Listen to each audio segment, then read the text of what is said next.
ये कहानी है देवास्मिता राणा की, एक साहसी ट्रेकर जो वेस्ट बंगाल से आई थी। देवास्मिता का सपना था ग्रेट 7 लेक ट्रैक को पूरा करना, जो भारत के सबसे कठिन और सुदूर ट्रैक में से एक है।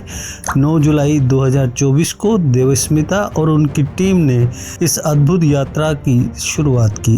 ग्रेट 7 लेक ट्रैक गांधरबल जिले के गंगबल झील क्षेत्र में स्थित है, जहां कुदरती सुंदरता अपनी चरम सीमा पर है। जब वे जजबल गली पार कर रहे थे और गंगबल और मुंडकोल झीलों की ओर बढ़ रहे थे, देवास्मिता को अचानक सांस लेने में कठिनाई होने लगी।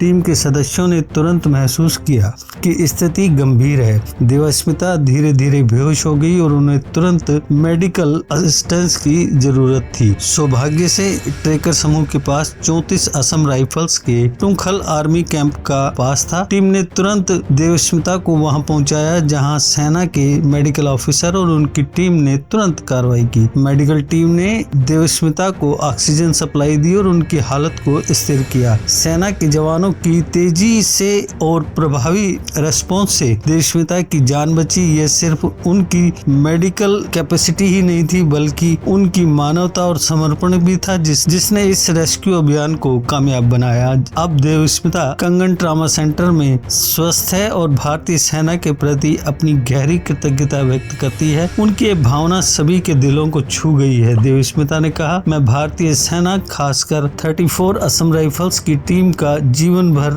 आभारी रहूंगी। वे सच्चे हीरो हैं। उनकी बहादुरी और तत्परता ने मेरी जान बचाई। मेरे शब्द उनकी बहादुरी को पूरी तरह व्यक्त नहीं कर सकते। उन्होंने मेरी जान बचाई और उसके लिए मैं उनकी सदा आभारी रहूंगी। भारतीय सेना न केवल सीमाओं की रक्षा करती है, बल्कि हर समय हमारे नागरिकों की सुरक्षा और भलाई के लिए तैयार रहती है, तत्पर रहती है। चाहे वह आपदा राहत हो, मेडिकल असिस्टेंस हो या फिर किसी अन्य संकट की स्थिति, भारतीय सेना ने हमेशा अपनी कर्तव्य निष्ठा और मानवता का परिचय दिया है। ये घटना हमें ये याद दिलाती है कि भारतीय सेना के जवान न केवल योद्धा हैं, बल्कि हमारे सच्चे रक्षक और सेवक भी हैं। उनके साहस, समर्पण और सेवा के लिए हम सदा कृतज्ञ रहेंगे। देवास्मिता की कहानी न केवल एक व्यक्तिगत साहस की कहानी है, बल्कि ये भारतीय सेना के अद्वितीय समर्पण और सेवा की भी कहानी है। हम सभी को गर्व है कि हमारे पास ऐसी सेना है जो हर स्थिति में, हर संकट में हमारे साथ खड़ी रहती है। आइए हम सब मिलकर भारतीय सेना को सलाम करें और उनके साहस, सेवा और समर्पण के लिए दिल से धन्यवाद दें। जय हिंद।